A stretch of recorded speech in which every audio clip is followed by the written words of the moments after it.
Alfajores are also rare.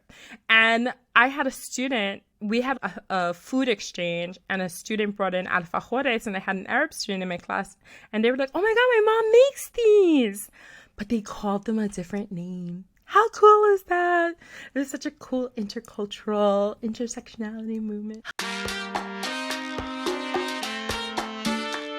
Hello, welcome to the Cultural Classroom. My name is Allison, and I am the owner of the Cultural Classroom. Here, we strive to produce resources that take students and teachers on cultural journeys that are authentic, and to show students that the diversity in the world is beautiful and that they are seen and they are heard. I didn't learn much about the Arab influence in Hispanic culture until I was in my postgrad program at Queens College, and I became very fascinated with the topic. I vowed to teach my students about the influences on the Spanish language and on Spanish culture, because just like how English didn't develop in a vacuum, Spanish did not develop in a vacuum. And I think that there is a lot of forgetting, whether it's willful forgetting or it's an erasure of the past. And it's a lot like I find with the Afro-Latino culture, which is something that I'm very passionate about. You can probably see some of the links to my videos below in the description or above. I find that there's this erasure of that which is not from the dominant culture. And all of these non-dominant cultures, quote unquote, have contributed so much to the main culture. And the main culture, the culture that exists today, would not be that culture without the help of these cultures that helped to build them. So you might be wondering, how exactly have Arabs left their mark on Hispanic culture? Child, you better buckle up. Get your tea, because we are going to unravel some connections today. But first, let's talk about history, because not everybody, I can't just assume that everybody knows the history of everything. So, very quickly, in a few sentences. 7-Eleven. Around that time period, we have Muslim Moors from North Africa come into the Iberian Peninsula, which is modern-day Spain. It is important to remember to keep in mind that modern-day Spain did not exist in 7-Eleven. It was kingdoms, regions that existed. They were not unified. And that's probably part of why it was so easy to conquer, because they weren't unified. Anyhow, they were conquered, and they brought along with them their religion. They converted a lot of people, but they also said, hey, if you want to stay a Christian or if you want to stay a Jew, you can stay your religion. You can practice your religion. I believe you had to pay a tax. I don't believe the tax was so much that it was like, oh my gosh, I can't, practice my religion.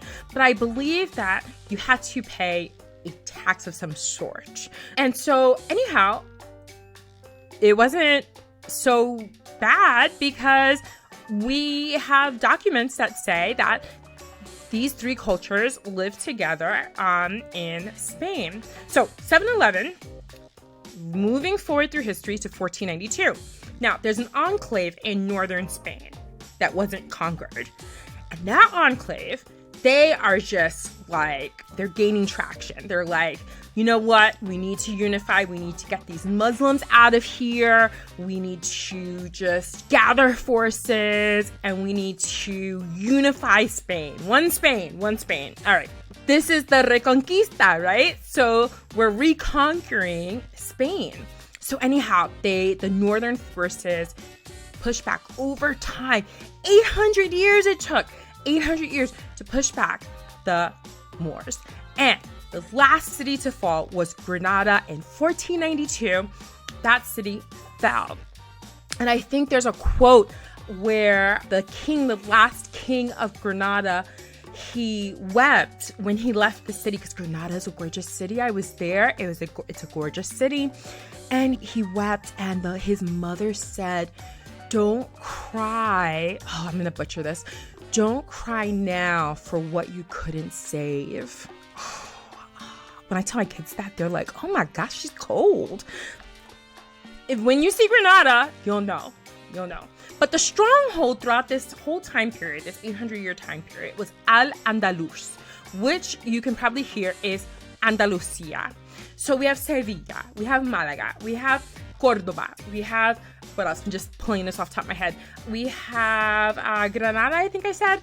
All these cities that have extensive influence from Moors, Muslim Moors. And it's just beautiful. I lived there, and it's beautiful to see how the influence survives to this day.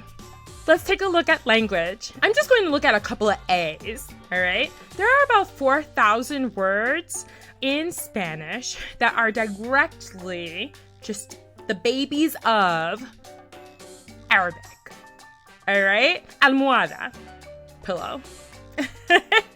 The word for pillow is an Arabic word, as well as alfombra, which is like a rug or a carpet. Now, I was told that a lot of words that begin with al, that's the article for the in Arabic.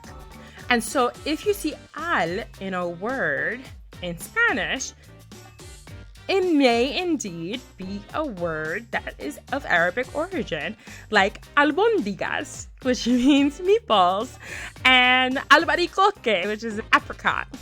We also have common words like arroz. A lot of these things are things that they either brought over to Spain. It's funny because we think of rice as something so Spanish. Oh, paella, or things that how could you not have rice with paella?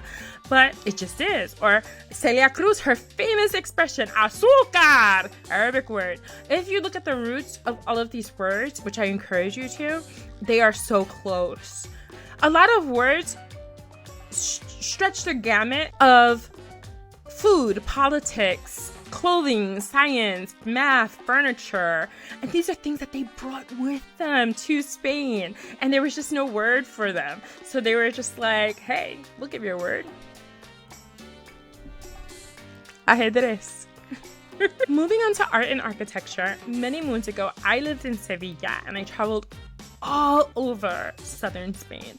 At the time, I don't know if I truly appreciated traveling all over southern Spain. I don't think I appreciated the history of southern Spain.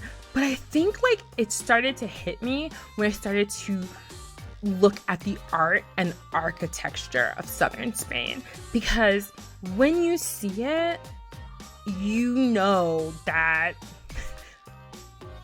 the Arabs that invaded Spain were on another level, like our students would say. They were on another level, okay? They brought some type of science and math with them that Europe was just not even messing with that time, okay? Europe couldn't even. I watched videos about how did they have the mind to build some of this stuff? Like in Granada, how did they build all these intricate patterns? And it's just, they had the math. The math was mathing. Okay. The mezquita in Cordoba is also gorgeous as well. It's basically a mosque with 10% of it being Roman Catholic in design. And then we have the Alcázar and the La Giralda, which are two other monuments that are in Sevilla, which I saw every day. And they're just gorgeous. And all of them, like what they have in common is that they have intricate patterns, intricate designs, courtyards, lush gardens. Water is always a very big theme that I found personally, because it was, from what I was told from the tours, which I can't believe I remember this stuff, water was something that was scarce where the Moors were from. Therefore, when they came to Spain, and it was a land that was just like overflowing with water, like water everywhere, like water high. And so they felt that dominating water, cultivating water, using it in pools and fountains was like a sign of power. And it's just very beautiful. It was just gorgeous. And another thing is that in a lot of these places, you won't find pictures in these different majestic places. What you will find instead are very intricate poems or scriptures all throughout the building, palaces. Humans cannot create a human being an image. I just thought that was such a cool fact. In the realm of knowledge and learning, Arab scholars during the golden age of Al-Andalus were just, like I said, they were on another level. They were pioneers in making profound contributions in math and science and philosophy. It was just such a beautiful time period for the thinking person. And so you can, as I said, I think that came to me so much when I saw the architecture, because I knew, just as a person who's from a very artsy family, that you have to have a lot of math and science background to make architecture work. So their legacy still lives on today in the libraries and universities of Spain. A lot of what they contributed was saved, which is marvelous because sometimes that stuff gets lost or burned or whatever the case may be. And so it still lives on. They still live on. Let's not forget about one of my favorites, music and dance.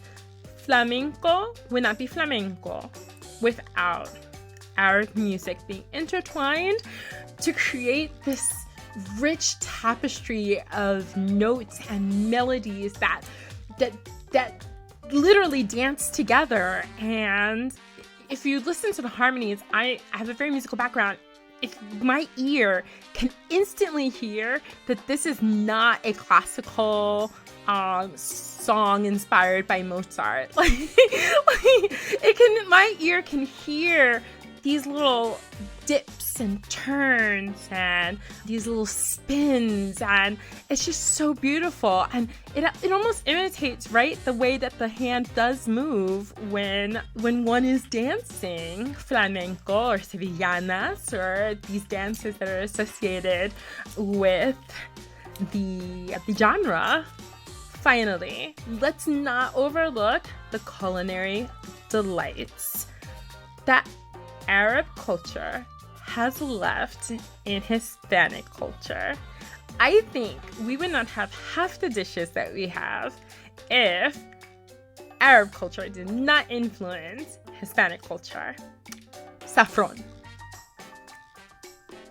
Like, what? That seems so quintessentially Spanish.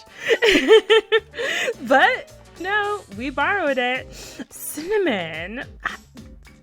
Aniseed. There's so many things. My grandmother has like a remedy with aniseed, and it's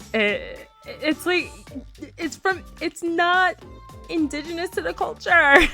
I enjoyed a lot of food in Spain that actually wasn't even indigenous to Spain. Alfajores are also rare. And I had a student, we had a food exchange, and a student brought in alfajores, and I had an Arab student in my class, and they were like, oh my god, my mom makes these!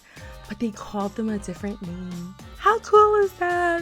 It was such a cool intercultural intersectionality movement. Now, you might be wondering, especially hence my last comment, how can I incorporate this rich intercultural exchange in my classroom? Watch the next video and you will get 5 quick ways to incorporate Arab culture in your Spanish class. Don't miss it. And make sure you check out the description below for links, freebies, resources that are going to be really useful for all of your lessons regarding this topic. And finally, thank you for joining me today, mi gente. Don't forget to like, comment, subscribe for more content. Hasta luego. Ciao. You cut me loose and set me free.